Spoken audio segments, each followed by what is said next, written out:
الاهلي عمل ليزك للعين.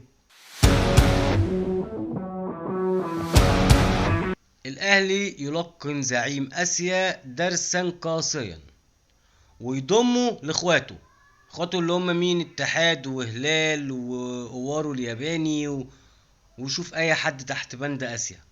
امبارح لا شفنا رحيمي ولا لبا كاتجي ولا اي حد من فرقة العين لم تصل الى القاهرة حتى الان. استاد القاهرة استاد الرعب على اي منافس بيبقى جاي فاتح صدره ونافخ نفسه علينا. الاهلي عمل ليزك للعين. كولر اللي كان قاعد في بيتهم بقاله سنتين ولقى انتقادات شديدة جدا في اول مجيئه للاهلي من الجمهور الاهلاوي قبل اي حد، بعد سنتين بيوصل للقب رقم 11.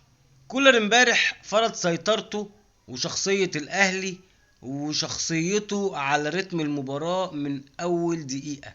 الاهلي كان نازل امبارح ضغط عالي، بناء الهجمة من تحت لفوق، كل حاجة الاهلي امبارح عملها كانت مثالية. افتكاك الكرة، الدفاع، الهجوم، التحول من الدفاع للهجوم، التحول من الهجوم للدفاع. امبارح الله اكبر على الرجالة بجد. كانوا 11 راجل فعلا. تقريبا امبارح العين ظهرت في هجمتين او 3 هجمات غالبا، يعني ما شفتش غيرهم وما شفناش منهم اي خطورة. لو كان في خطورة كنا شفنا الشناوي طالع معاه جون ولا 2 في شبكته، مش كلين شيت.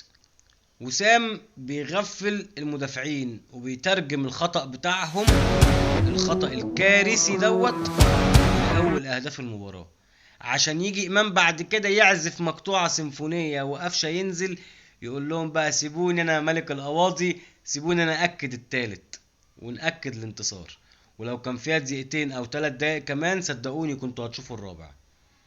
الأهلي ما بيقللش من أي فريق يجيله أو الأهلي هيروح له، مش زي ما سفيان رحيمي قال لك هاتولنا أي فريق وناكله أكل.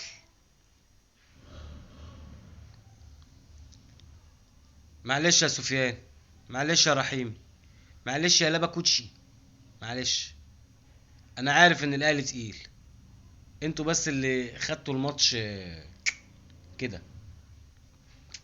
في الاخر نقول مبروك للاهلي وجهازه الفني وكابتن محمود الخطيب. وانا من جهتي بشكر الشناوي على اللقطة الرائعة اللي عملها مع كابتن محمود الخطيب وخلاه هو اللي يرفع الكاس. بجد حاجات ما بنشوفهاش غير في النادي الاهلي وبس، عشان النادي الاهلي هو مصدر السعادة.